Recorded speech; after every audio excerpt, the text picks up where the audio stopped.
신앙생활이 벽에 부딪힐 때 탈출법이라는 제목으로 말씀 증거하겠습니다. 이 과거 베스트셀러였던 예수와 함께 하는 저녁 식사라는 책 여러분 기억하시죠? 저자는 가상으로 평범한 직장인이 등장합니다. 그래서 예수님께서 어느 날 인간의 모습으로 오시는 거예요. 그래서 식사를 하면서 궁금한 부분을 이렇게 대화로 묻는 장면입니다. 그때 주인공이 예수님 앞에 직접 묻습니다. 예수님, 왜 하나님께서 인간들에게 직접 나타나시지 않습니까? 아니, 잠깐이라도 오셔가지고 우리 각 사람들에게 조금만 구체적으로 알려주시면은 속 시원할 것 아닙니까? 왜 이렇게 직접 나타나지 않아서 우리 마음을 이렇게 애타게 만듭니까? 그때 예수님이 이렇게 말씀하십니다. 2000년 전에 내가 그때 왔잖아. 내가 그때 와가지고 같이 밥 먹고 너희들의 고문을 같이 논했잖아. 근데 그때 믿지 않았잖아. 그리고 구약에는 시내산에서 또 그때도 너희와 함께 했잖아. 하지만 너희들은 6주 만에 등을 돌렸지. 결국 이미 인간들에게 증거는 다 있고 이미 나는 증명할 걸 다 했고 이미 나는 너희들에게 충분한 말을 했다. 문제는 무엇입니까? 이미 옆에 계시고 응답 주셨는데 우리가 예수님을 인식 못하고 있다는 거예요. 지금 여기 계신 많은 분들 하나님이 좀 나타나셔서 나한테 좀 뭘 좀 말씀해 주셨으면 좋겠죠. 네? 내 문제에 대해서 한마디 딱 언급을 해 주시면 그것 때문에 희망이 생길 거 아니에요. 오늘 본문에 엘리야가 그런 장면이에요. 그전까지는 엘리야가 뭐 하나님 앞에서 직접 대화하는 장면은 없는데 오늘 5절에 보니까 천사가 그를 어루만졌대요. 70인역에 보니까 천사가 어떠니 그러니까 여기 천사는 하나님의 현현 그리스도예요. 창세기에 보면 야곱이 천사와 씨름했죠. 그 천사도 단어가 똑같아요. 하나님의 현현 예수 그리스도예요. 성부 하나님을 보면 인간은 죽기 때문에 하나님께서 제일 급할 때는 예수 그리스도를 보내서 인간과 만나게 해주신다는 겁니다. 이미 하나님은 우리 여러 가지 루트로 우리에게 신호를 보내고 있어요. 설교 시간이 있지만 제가 좋은 거 하나 얘기해 줄게요. 여러분 집에서 가끔 TV 보시죠? 케이블 TV 보시죠, 여러분. 돈 안 내고 TV 보는 방법 하나 알려드릴까요? 단 프로가 2개만 나온다는 거. TV 많이 안 보는 분들은 유익해요.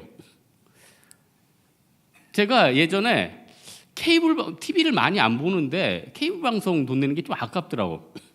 그래서 이거 방법이 없을까 했더니 용산에서 안테나를 5만 원짜리를 사가지고 집 꼭대기에다 다니까 케이블 TV보다 더 잘 나와. 왜냐?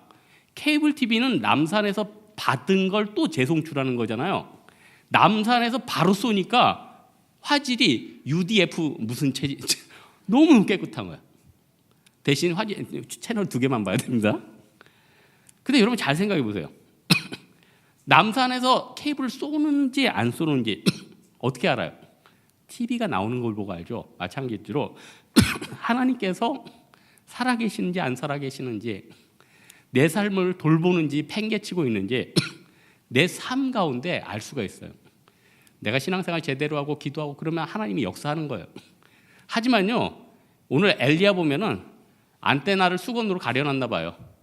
하나님 옛날에 하나님 직접 오시기 전에는 뭐 850명 다 태워 죽이고 엄청났는데 자기 믿음이 연약해지고 하니까 이렇게 침체될 수도 있다는 거예요.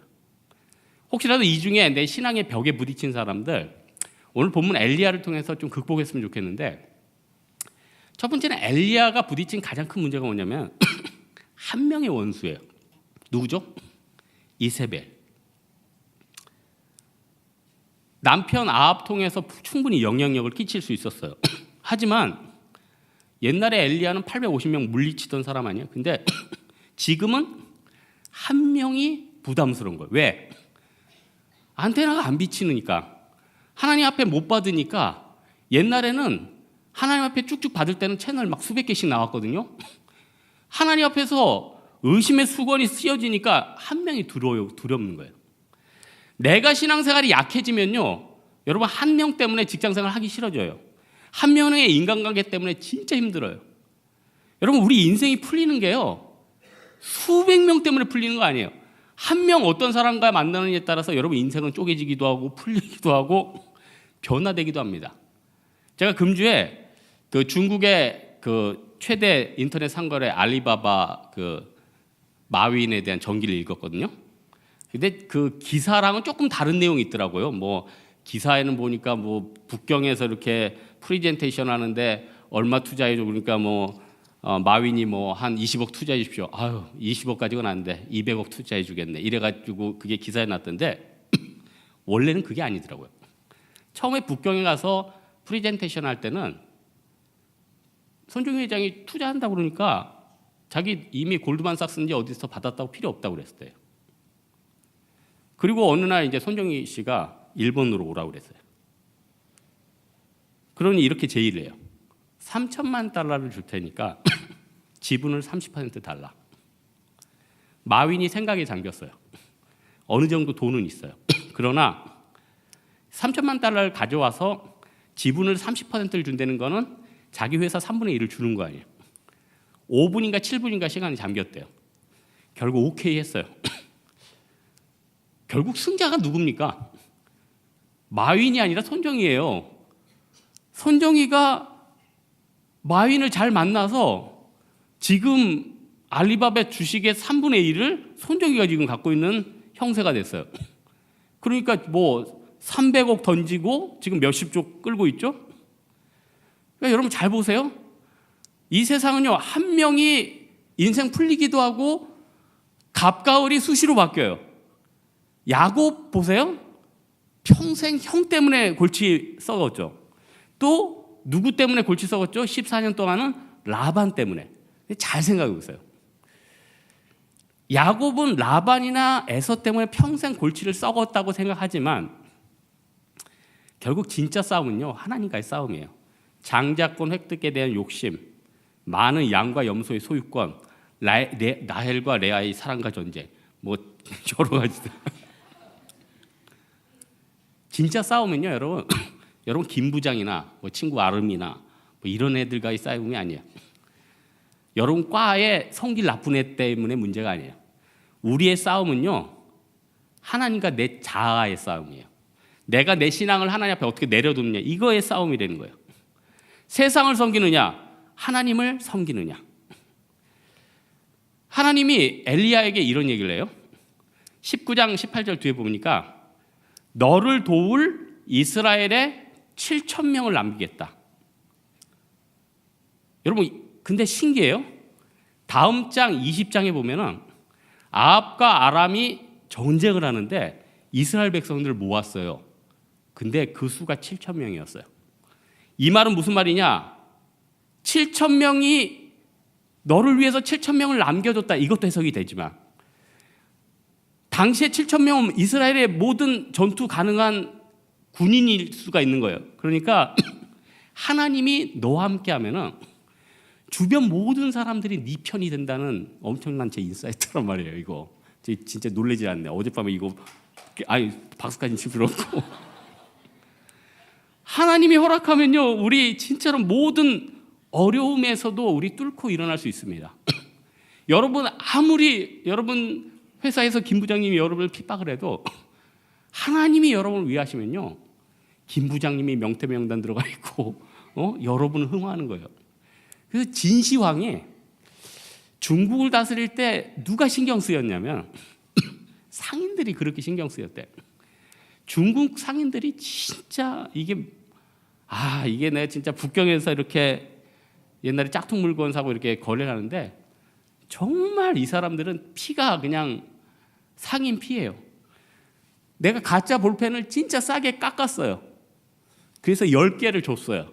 받았는데 가격은 그거겠지만 나머지 9개는요 틀린 물건이에요. 한마디로 사기지. 근데 그래서 진시황이 이 상인들을 어떻게 했냐면은 당시에 가장 낙후한 강남 쪽으로 다 밀었어요. 해안 쪽으로 보냈어요.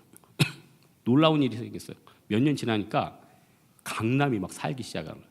해안가가 막 살게. 그래서 그때부터 중국의 최고 기업가 3분의 1이 저장성이나 그쪽에서 다 나왔대. 지금도 중국 대기업의 최고 상인들이 저장성에서 다 나왔대요. 진시황이 핍박한 그 인간들이 시대를 타고 오면서 최고의 상인이 됐다는 거예요. 세상에서 우리를 아무리 핍박하고 그 한 명이 나를 정죄해도 내가 하나님 앞에 서 있고 하나님이 나를 도와주시면 우리는 저장성 상인같이 된다는 겁니다. 그래서 우리는요, 아무리 핍박이 있고 어려움이 있어도 절대 해서는 안 될 거, 하나님 앞에 원망, 하나님 특별히 부인하는 거.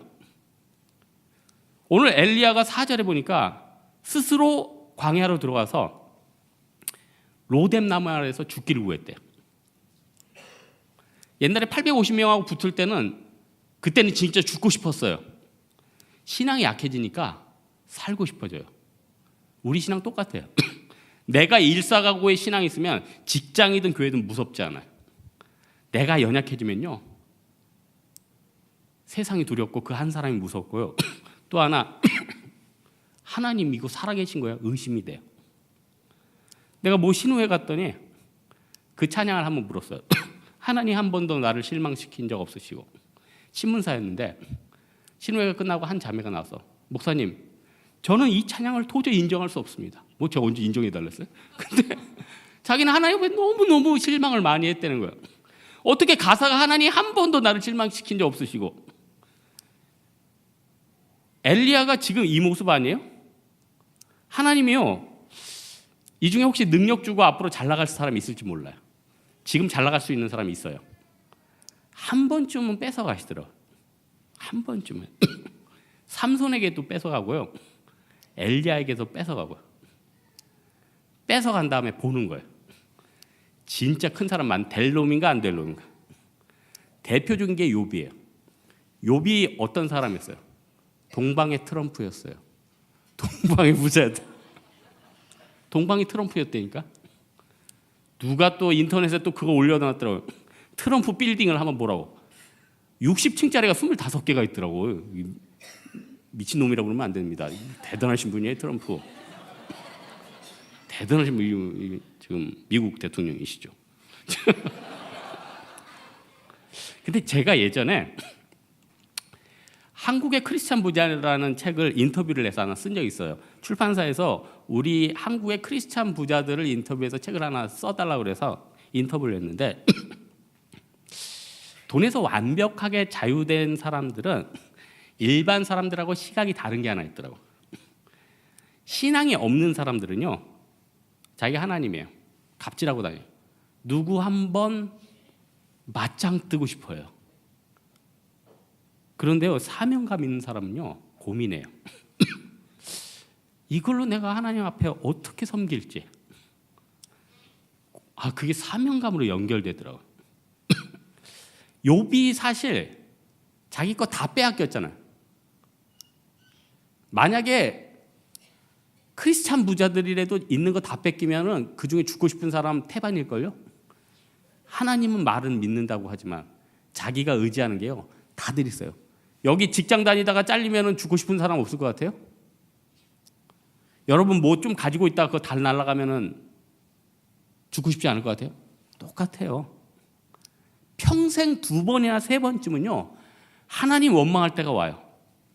갑자기 입사해서 떨어지든지, 사랑하는 사람과 헤어지든지, 또 뭐 물질 주식으로 날린다든지. 이때 중요해요. 이때 낭망될 때 받아들이고 하나님 부인하지 않으면요, 하나님 그때부터 일으키셔요. 예수님께서 팔복에서 뭐라고 합니까? 심령이 가난한 자는 복이 있나니 천국이 그들 것이며, 애통하는 자는 복이 있나니 그들이 위로를 받을 것이며, 의를 위하여 박해를 받는 자는 복이 있나니 천국이 그들이 것이며. 우리에게 천국 모양을 먼저 보여주신 거예요. 그러기 위해서 내가 가지고 있는 거 다 한번 떨치게 만들죠. 그때 중요한 게 뭐예요? 입술로라도 하나님 범죄하지 않는 거예요. 하나님 부인하지 않는 거예요. 요것만 버텨도 우리 신앙 든든히 씁니다. 마지막으로 하나님은요, 고난받는 사람들을 직접 도와주셔요.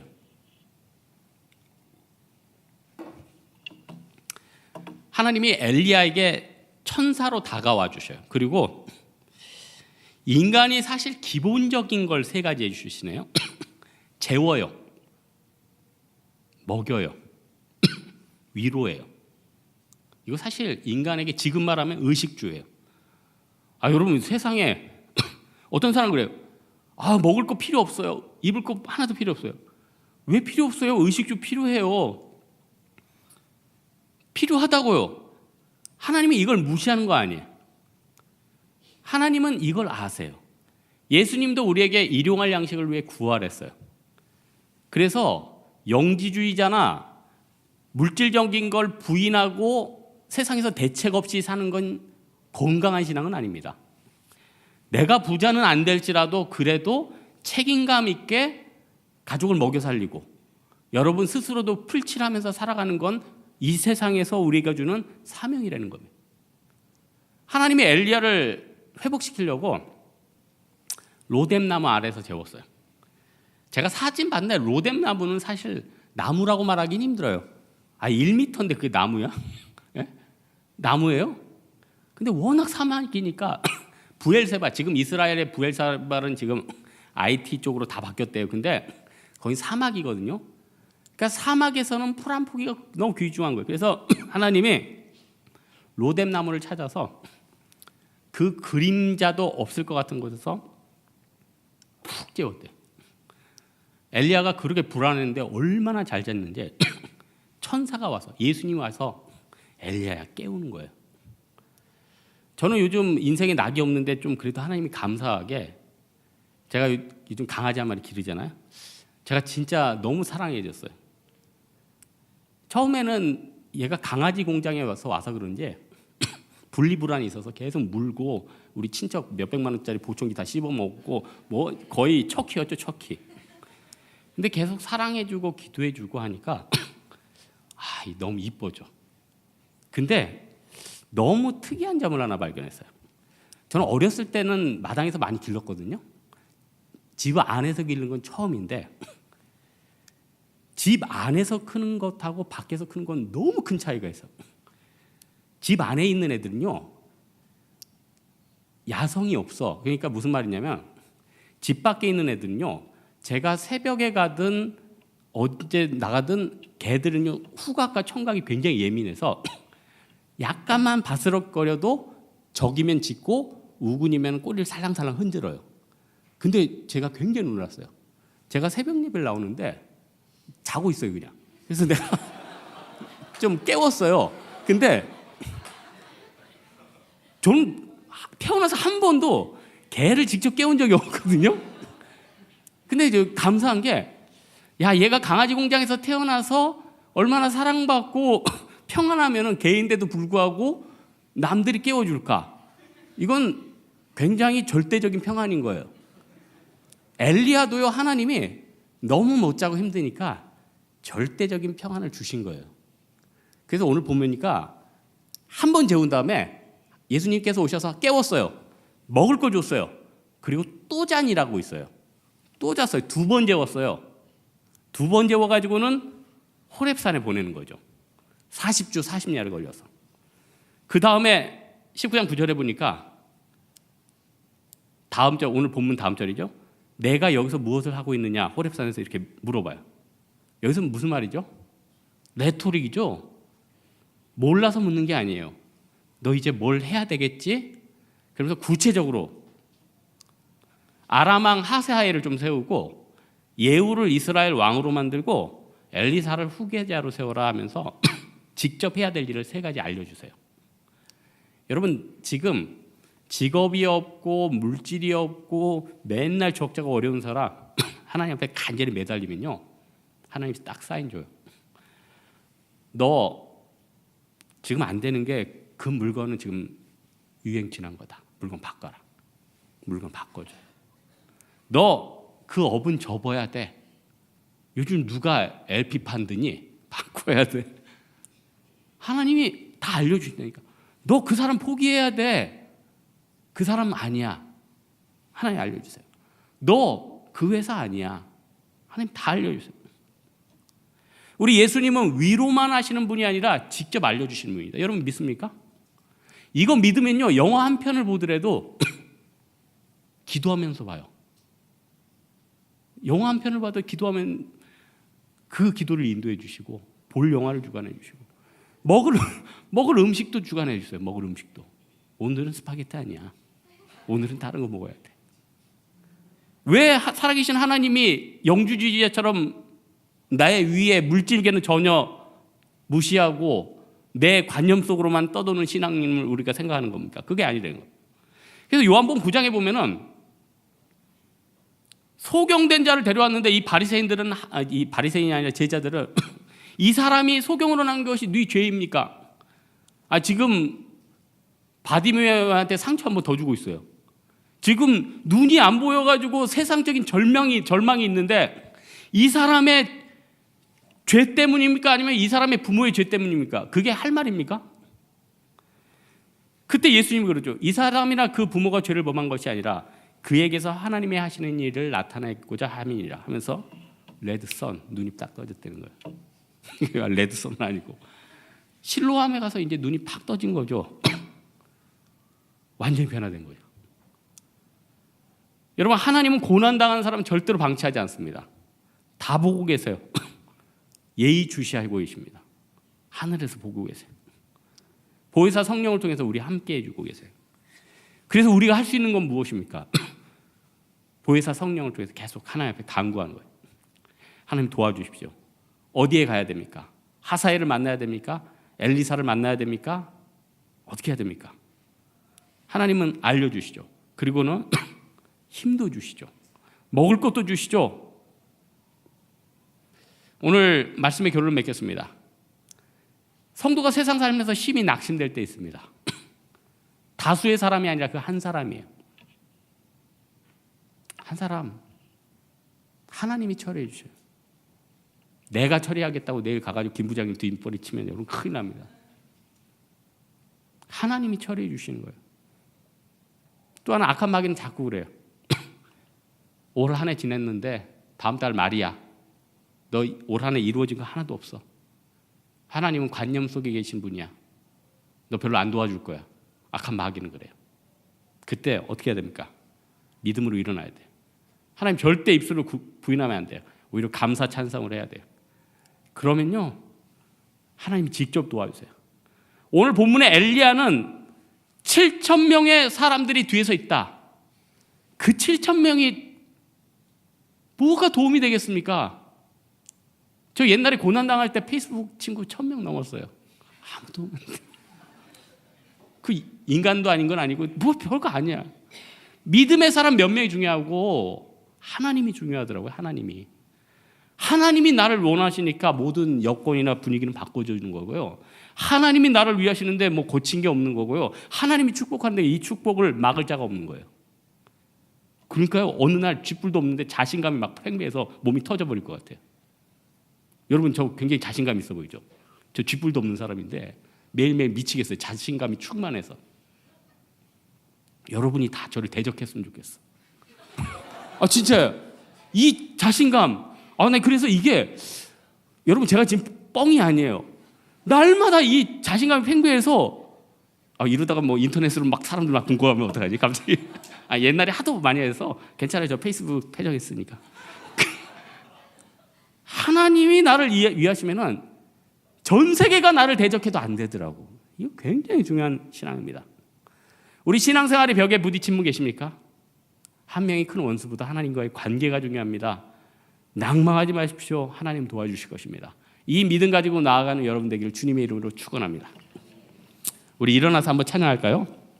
나의 가는 길 주님이 인도하시네.